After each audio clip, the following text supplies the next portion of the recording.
주의할 사항들 세 가지만 간략하게 정리를 해봤는데요. 먼저 내용상으로 이 이야기에서는 직위의 신분을 초월한 지극한 사랑이 하나의 주제로서 떠오르고 있다라는 거 여러분들이 먼저 생각하실 필요가 있겠습니다. 자, 신분을 초월했다는 얘기는 당연히 뭐예요? 여왕을 사랑하는 이야기니까, 그렇죠? 평민이 여왕을 사랑하는 이야기니까 신분을 초월했다라는 이야기를 집어넣은 거고요. 그리고 신분을 초월해서 자신의 어떤 죽음까지도 불사하면서 사랑하고 있기 때문에 지극한 사랑이라고 볼 수가 있습니다.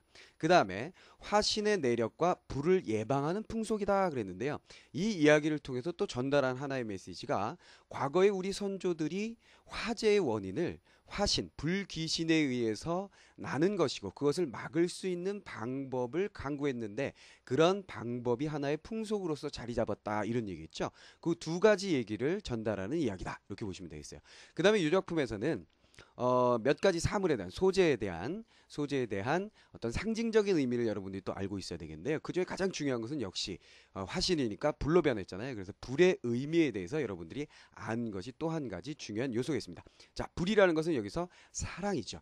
그런데 불이 나게 되면 집 태우고 마을 태우고 재산상의 손해를 보고 인명상의 손실을 보게 되잖아요. 그렇기 때문에 사랑도 마찬가지 의미로 해석할 수 있다라고 볼 수가 있습니다. 즉 지나친 잘못된 불의 사용, 문제를 일으킨다. 또 사랑도 너무나 심하게 하면 정신적으로 육체적으로 힘들어집니다. 그렇죠? 그래서 절제의 필요성을 이야기하는 것이 아닌가 하는 생각을 해볼 수가 있겠습니다.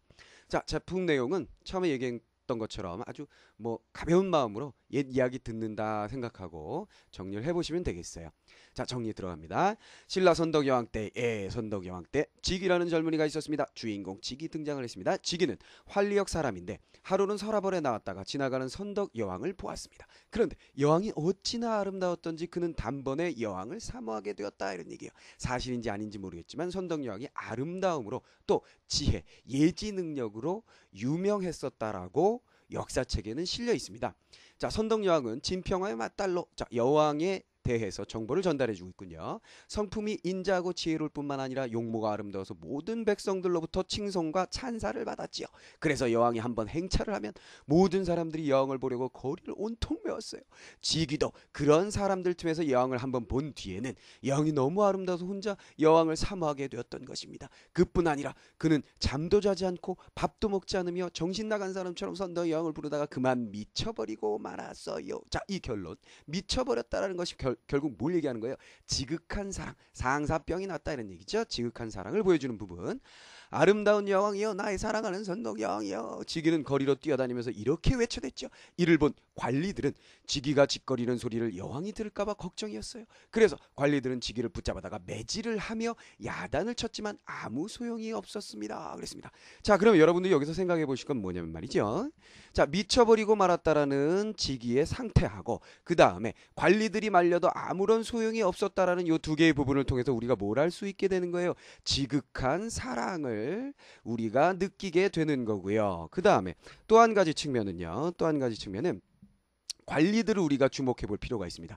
관리들을 얘를 잡아다가 매질을 했다 그랬잖아요. 이게 바로 뭡니까? 당시의 사회적인 금기사항이라고 볼 수 있겠죠.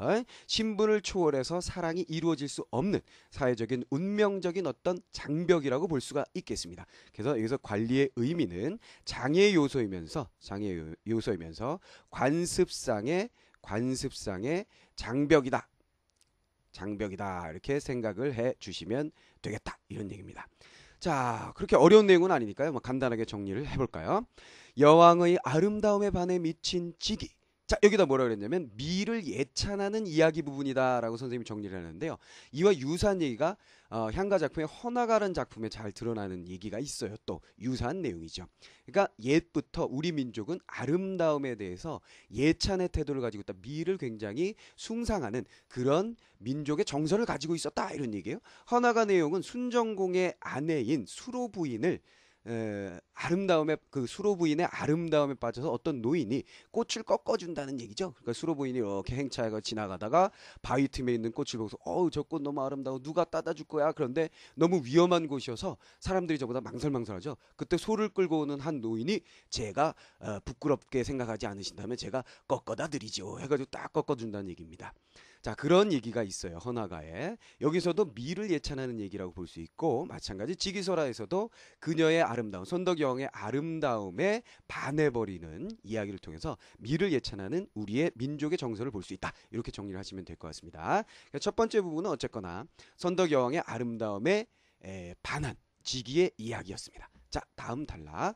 어느 날, 자, 시간이 경과되고 여왕이 행차를 하게 되었어요. 그때 어느 골목에서 지희가 손덕여왕을 부르면서 나오다가 사람들에게 붙들렸죠. 그래서 사람들은 웅성거리기 시작했고 떠들썩했습니다. 이를 본 여왕은 뒤에 있는 관리에게 물었지요.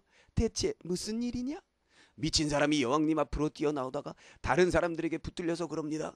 나한테 온다는데 왜 붙잡았느냐? 아래 어깨 황소합니다만 저 사람은 직이라고 하는 미친 사람인데 여왕님을 사모하고 있다고 합니다. 감히 이런 얘기겠죠.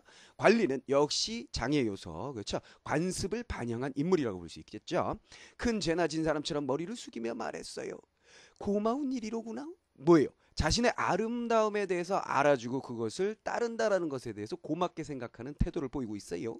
여왕은 혼잣말처럼 이렇게 말하고는 쥐기에게 자기를 따라오도록 관리에게 말한 다음 저를 향하여 발걸음을 떼어놓았다. 물론 여왕하고 지기하고 완벽하게 사랑이 이루어진 것은 아니지만 어느 정도 수용해주는 여왕의 태도가 이 부분에선 가장 주된 내용이라고 보시면 되겠어요. 핵심적인 인물은 여기서 여왕이라는 인물이 주가 되겠고 쥐기를 따르게 했습니다.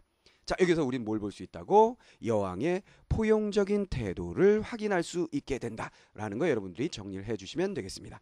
자, 다음 단락. 세 번째, 한편 여왕의 명령을 전해들은 사람들은 모두 깜짝 놀랐죠. 그렇죠. 신분을 초월해서 이런 일이 일어날 수가 없단 말이야. 그러나 쥐기는 너무도 기뻐서 기쁨에 불탑니다. 춤을 덩실덩실 추며 여왕의 행렬을 뒤따랐죠. 선덕여왕은 절에 이르러 부처에게 기도를 올렸어요. 그러는 동안에 쥐기는 절 앞에 탑 아래에서 앉아서 여왕이 나오길 기다렸습니다. 그러나 여왕은 좀채로 나오지 않았어요. 쥐기는 지루했다. 이게 좀 사실은 말이 안 되죠. 우리가 누군가를 너무 사랑해서 그를 기다린다면 지루하긴 뭐가 지루해요. 정말 행복해서 구름 위에 둥실둥실 떠가는 기분일 텐데 이 새끼는 TV에서 잡니다. 그리고 시간이 흐를수록 안타깝고 초조했어요. 안 나오는 건가? 너무 간절한 기다림이라고 우리는 파악을 해줘야 되겠죠. 지금 방금 선생님이 얘기한 거는 그냥 농담이고 간절한 기다림의 마음이 있었다. 이렇게 여러분들 해석하시고요. 그러다가 심신이 쇠약해질 대로 쇠약해진 찌기는 그 자리에서 그만 잠이 들고 말았어요. 그러니까 오랫동안 너무 사모해서 뛰쳐다니다 보니까 역시 오랜 또 기다림이 또한 가중되니까 얘는 이제 지쳐 쓰러진 겁니다. 여왕은 기도를 마치고 나오다가 탑 아래 잠들어 있는 지기를 보죠.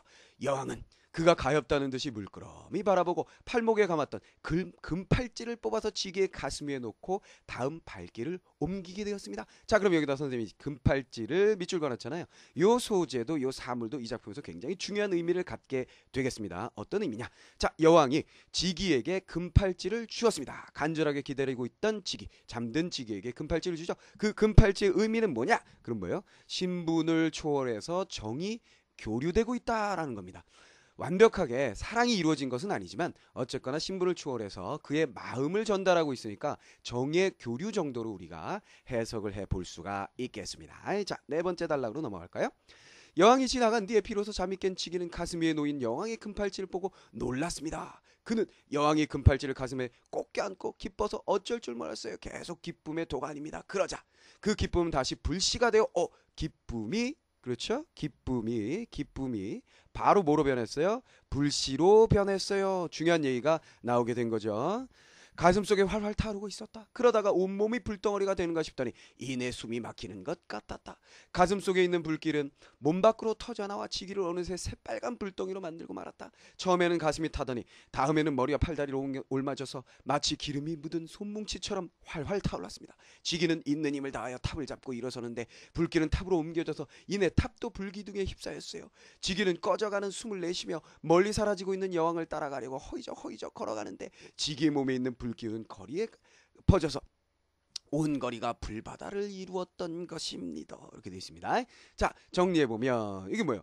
지기의 뭐가? 지기의 기쁨이 결국 무엇으로 변했다? 불덩이로 변했습니다. 그렇다면 여기서 두 번째 소재, 중요한 소재가 나온 거죠. 불덩이란 건 뭐냐? 상징하는 바는 뭐냐? 바로 지기의 여왕에 대한 간절한 사랑이라고 보시면 되겠죠. 그 사랑의 마음이 너무 컸기에 여왕이 준 그 금팔찌의 기쁨이 너무나 컸고 그 기쁨이 너무 크기 때문에 불길로 변했다. 이런 얘기가 되겠습니다. 그런데 안 좋은 결과를 여기서 맺게 되는 거죠. 어떤 안 좋은 결과? 거리를 불바다로 만들게 됐잖아요. 그렇죠. 그래서 앞에서 얘기했던 것처럼 불이라는 것이 우리에게 너무나 필요한 것이지만 잘못 사용했을 땐 문제를 낳게 되죠. 사랑이라는 것도 인간에게 필수적인 요소고 너무나 아름다운 것이지만 그것이 정도에서 지나쳤을 때는 이런 안 좋은 결과를 낳을 수 있다라는 하나의 교훈이라고 우리가 받아들일 수도 있을 것 같아요. 자, 이제 5번째 마지막 단락입니다. 결말 부분으로 들어갑시다. 이런 일이 있은 뒤부터 지길은 불귀신으로 변하여 온 세상을 떠돌아다니게 되었다. 그렇죠. 화재의 원인이 되었어요. 그렇죠. 불귀신의 내막을 전달해주고 있고요. 사람들은 불귀신을 두려워하게 되었는데 이때 선덕여왕은 불귀신을 쫓는 주문을 지어 백성들에게 내놓았습니다. 자, 그 내용, 주문의 내용이 한편의 시입니다. 한시로 여기 전달되고 있어요. 지기는 마음에서 불이 일어 몸을 태우고 화신이 되었네. 푸른 바다 밖 멀리 흘러갔으니 보지도 말고 친하지도 말지어다 그랬습니다. 자, 보지도 말고 친하지도 말란 얘기는 뭐예요? 사라져 주길 바란다 이런 얘기가 되겠습니다. 백성들은 선덕 여왕이 지어준 주문을 써서 대문에 붙였다. 그랬더니 비로소 화재를 면할 수 있었지요. 자, 이런 부분이 바로 뭐예요? 주문에 의해서 화재라는 문제점을 해결할 수 있었죠. 그렇다면 이 주문은 뭐예요? 현재 있는 문제를 해결하기 위한 방안, 어떤 행위가 되는 거죠. 그래서 이런 부분을 우리가 뭐라고 얘기하게 되는 거예요? 마지막에 정리하겠지만 주술적 요소라고 얘기할 수 있는 부분이 되겠습니다.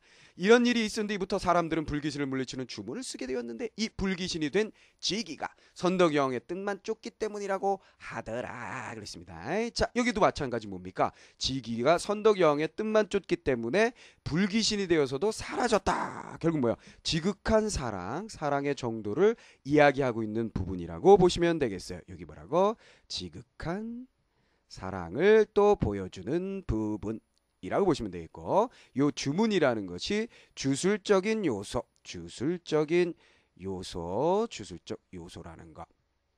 자, 이렇게 정리하시면 되겠습니다. 자, 그럼 마지막 단락도 정리해 볼까요? 불귀신이 된 지기를 여왕이 주문으로 달램. 여기 키포인트 뭐라고요? 주술적 요소. 요거 정리하시면 되겠습니다.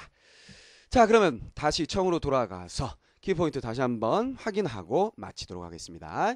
자, 뭐라 그랬습니까? 이 이야기는 두 개의 이야기가 주된 이야기다 그랬어요. 뭐가? 첫 번째, 지기가 신분을 초월하여 지극한 사랑을 나타냈던 이야기라고 보시면 되겠고요. 또 한편으로는 화신의 내력을 밝히고 그것을 예방하는, 불을 예방하는 풍속을 전달하는 이야기. 이 두 가지 핵심 기억하시고, 그 다음에 상징적 의미를 가지고 있는 말, 불. 그 다음에 앞에서 그 금팔찌도 살짝 얘기를 했었어요. 근데 무엇보다 중요한 것은 불이겠죠.